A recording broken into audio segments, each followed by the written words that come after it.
Not the day to wear a white shirt with no jacket that's potentially going to go see-through. It is now teeming down with rain. I'm underneath the tunnel waiting for the horses to come out for the first.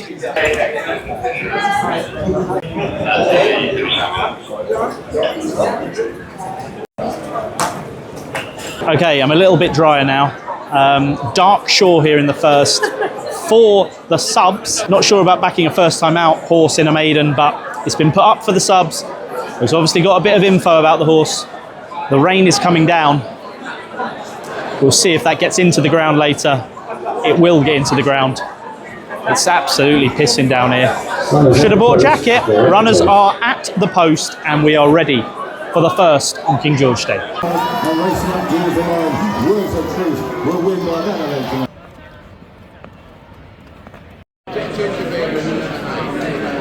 It's Ascot taste test time of the Guinness. Now, when I was at Royal Ascot, the Guinness wasn't very good. I think I gave it a 5.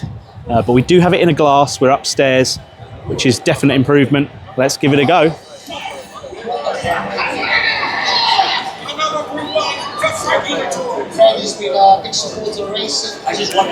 I mean, I was at the Irish Oaks last week and the Curragh Guinness was incredible. It's definitely a little worse than that, but you'd expect that back in the UK. I'll improve it and give it a 6.5, but it's still a little bit watery. But it does taste good. And look at this today. King George, who's going to win? We'll find out later.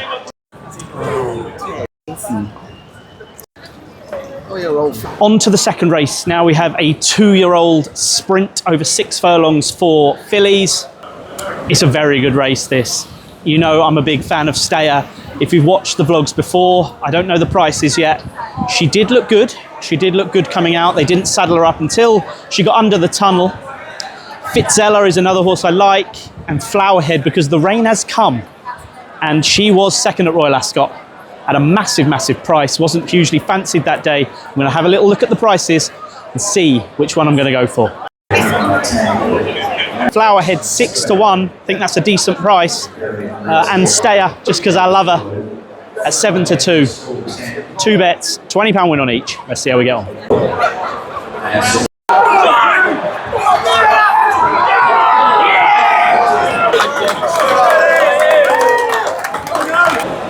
This seems to be happening to me now.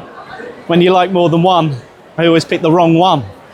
Fitzella, who was a selection from Dawn each way play last night, went off favourite in the end and wins. So you're missing out if you aren't involved in those emails that went out this morning.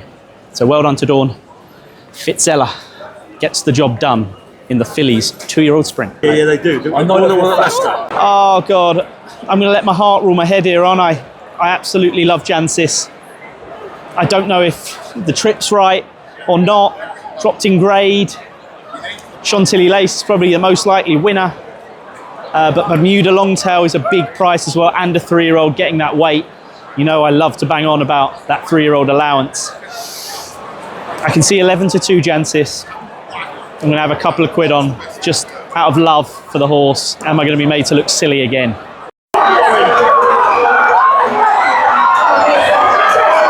Wow, what a cracking finish that was. And Cheshire Dancer, at a massive price, has come in and overtaken them all. Jancis ran a great race, but only 4th. And Chantilly Lace went from the front and only 3rd. Yeah, very good race, but a rag wins.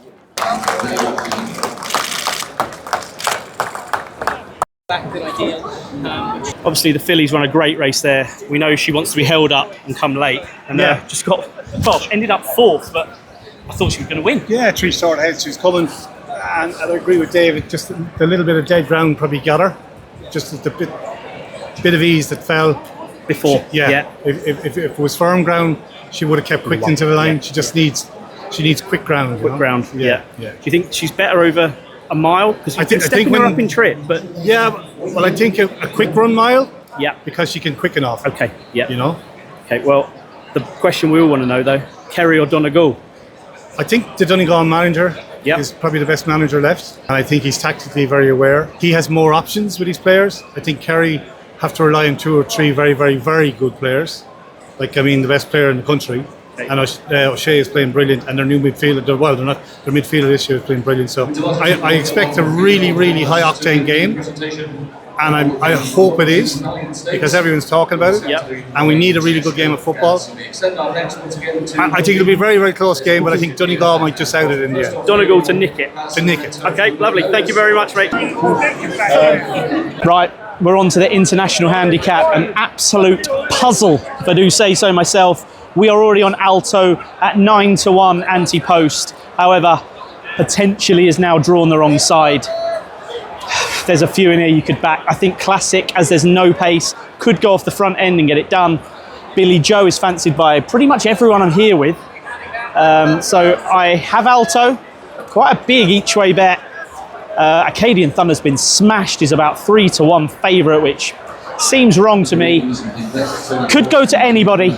I'm going to have a small each way cover bet on Billy Joe on the rail. But come on, Alto, do it for the anti-post bet that we have for subs. The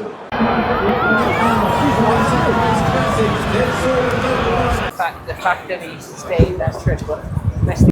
Two Tribes, 25-1, gets up to win the international. Classic ran a great race. I think if it was a little bit more prominent, may have fared a little bit better. Middle to high draws, as we thought. Alto unfortunately drawn the wrong side. That's the chance you take anti-post. Yeah, really good performance. David Egan, great ride. Well done, Two Tribes.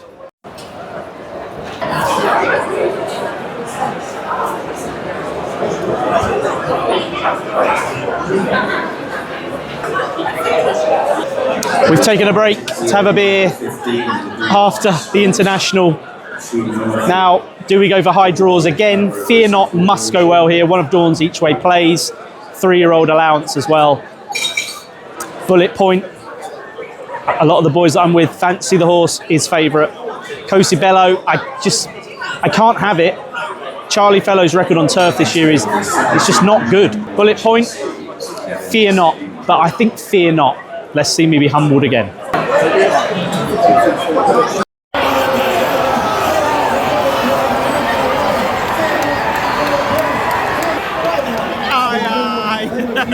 Fear Not beats Bullet Point.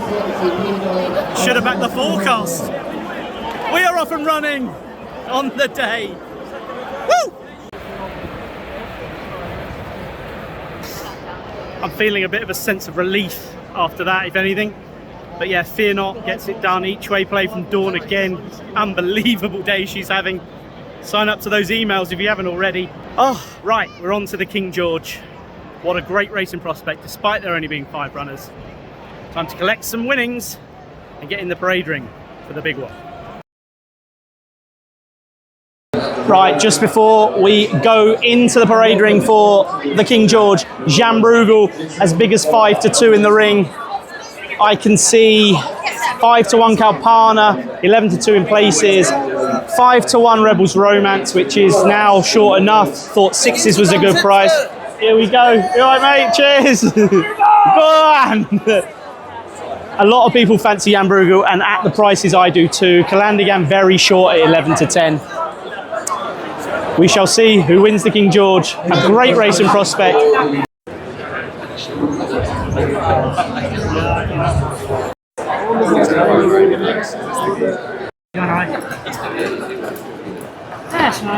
Rebels Romance, looking a picture. I'm going to give a big shout out to Continuous. Although he's a pacemaker, presumably here, he's a great horse in his own right. And Jan Bruegel is just behind him. A little bit sweaty. And Kalpana is the last to go out. Right, it's time for the big one. Who do we fancy? I think Jan Bruegel maybe just pips Rebels Romance. Could be wrong. I'm not having a bet here. For transparency and all of that, no bet. Just enjoy the race. It's too tight to call. And just, yeah, see who comes out in front.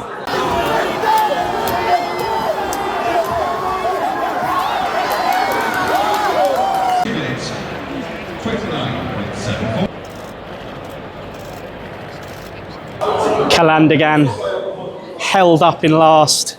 Cool, ice cool ride from Mikel Barcelona. Great run from Kalpana. I thought she'd nicked it on the front end, and then bang, that turn of foot kicked in. Wow, what a performance. Overturns the Coronation Cup defeat.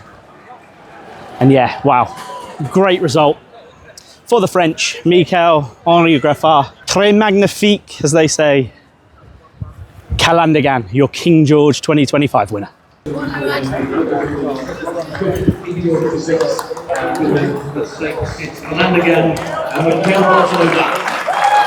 Congratulations, well done.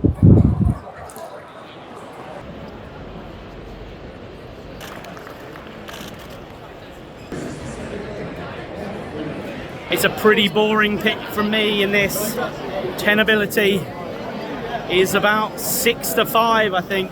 Yes, here we go. 5 to 4. 5 to 4 he's on. Yeah, 5 to 4, 6 to 5. Very short price, but I think just wins. Bohemian Breeze is a massive outsider, and they are the top two on the sim. Here we go. Here we go. We're getting noticed more and more and more here, which is very strange. But yeah, Bohemian Breeze, 22 to 1. And tenability evens. I'm not taking evens. If I can get any bigger, I'll have a go. If not, no bet race.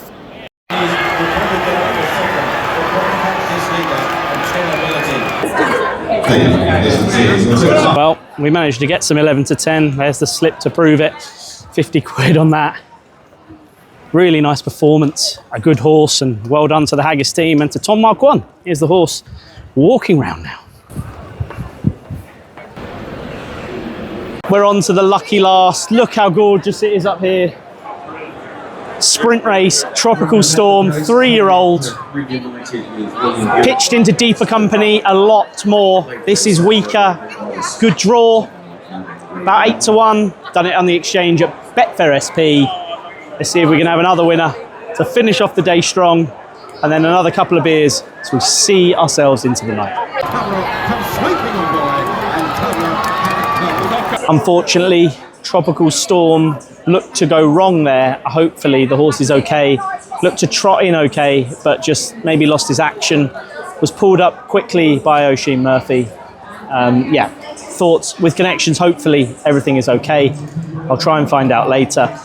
So yeah, no good in the last, but Cover Up, who looked like he was really well backed, went off 7 to 2. I'm sure I saw like 7 to 1 this morning when I looked at the prices. That is that, ladies and gentlemen.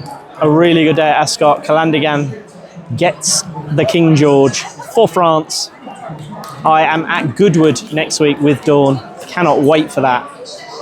But yeah, you can get 20% off your first month of Digitips using Digitips20 at the checkout.